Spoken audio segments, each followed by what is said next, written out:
Hello and welcome to my chaotic soap making video. Here's our recipe.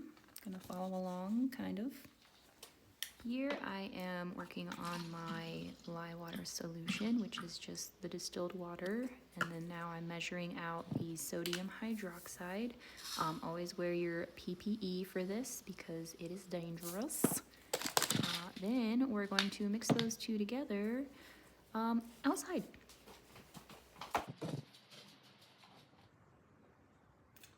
Since using boop boop boop boop boop.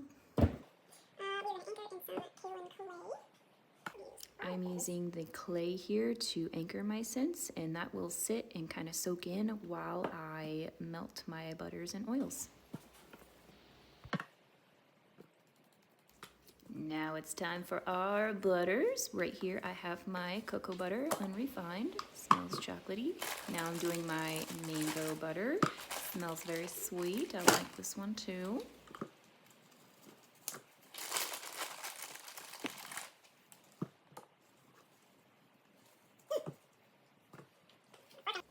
Here I'm putting in my no-stir palm oil. It is responsibly sourced because I am a responsible person most of the time. Now we're doing some coconut oil.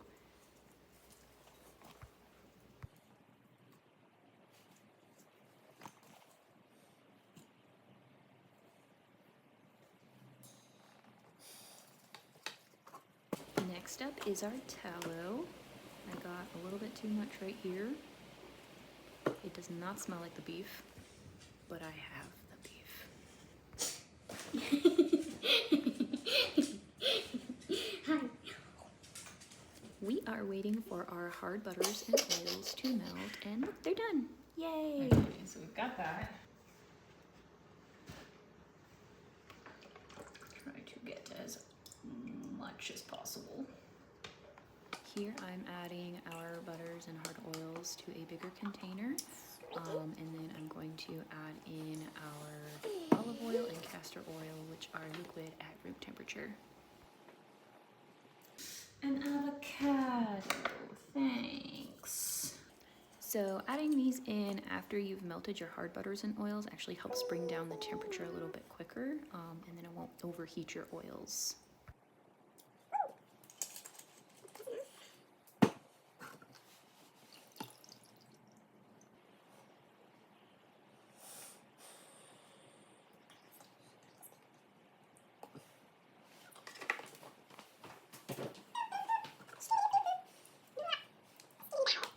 I never realized how many random noises and movements I did until I filmed myself for over an hour, but oopsies. 42.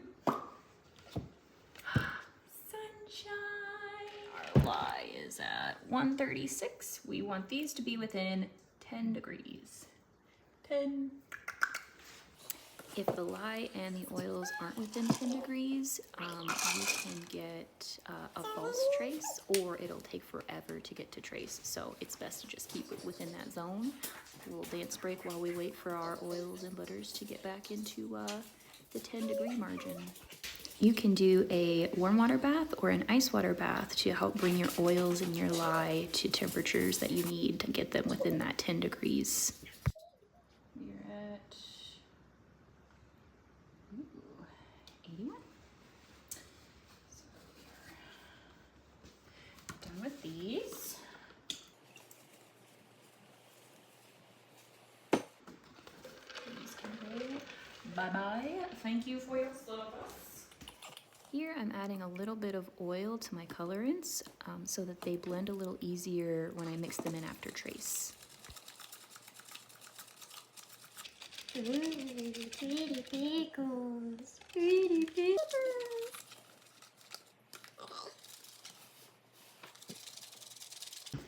So we've got that. We're going to put our lye in here, bring it to a light emulsion or trace.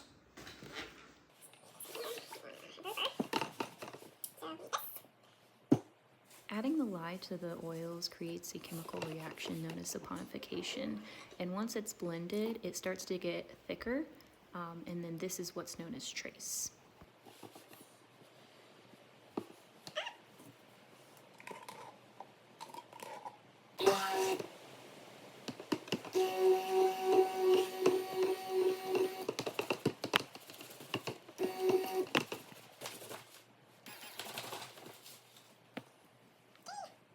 Here I'm adding my anchored fragrance with my kaolin clay.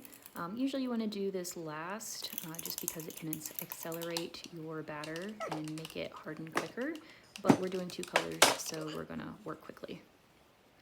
Right here I'm separating out my batter. I'm going to mix up my yellow, mix, mix, mix, and then now my green.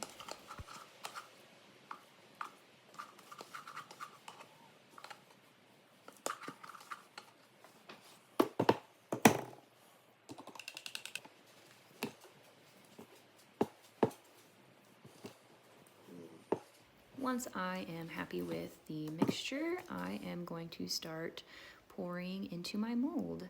I am doing this in no order, rhyme, or reason, just to make a pretty swirl somehow. I have no clue what I'm doing, I just do.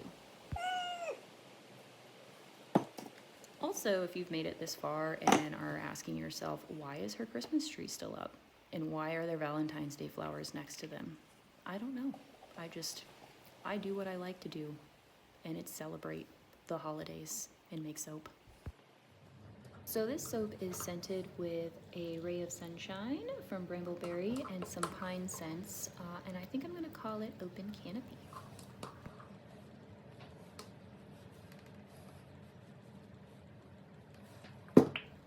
Give her a little taparoo before we do a little swirly swirl.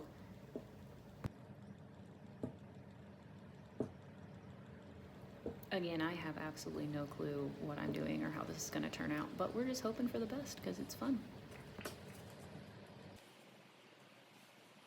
Bloop, bloop, bloop.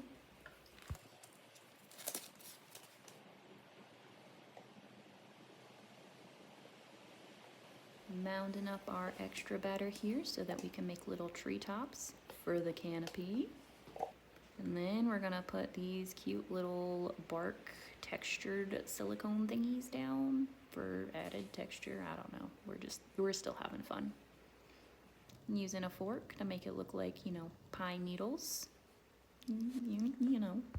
And then she sits. So she sat, and now we're cutting about 6 hours later. I always hit the first soap with the arm of this cutter. It is a wonderful skill of mine. The swirl turned out so beautiful. I was really excited when I made that first cut. You just saw me point at a spot on the soap in the middle, and that is just where the soap has gone through a partial gel phase, where the soap just turns a little translucent and gel-like. It's not super worrisome at all. It can change the color a little bit. You can force the gel. You can prevent the gel by putting it in the refrigerator or freezer. But I found that causes like a soda ash afterwards, so I just go with the flow and do whatever. But anyway, thanks for making soap with me. If you made it this far, you must really like me as a person, and I'm sorry for the chaos, but here she is. So cute. Okay, I love you. Goodbye.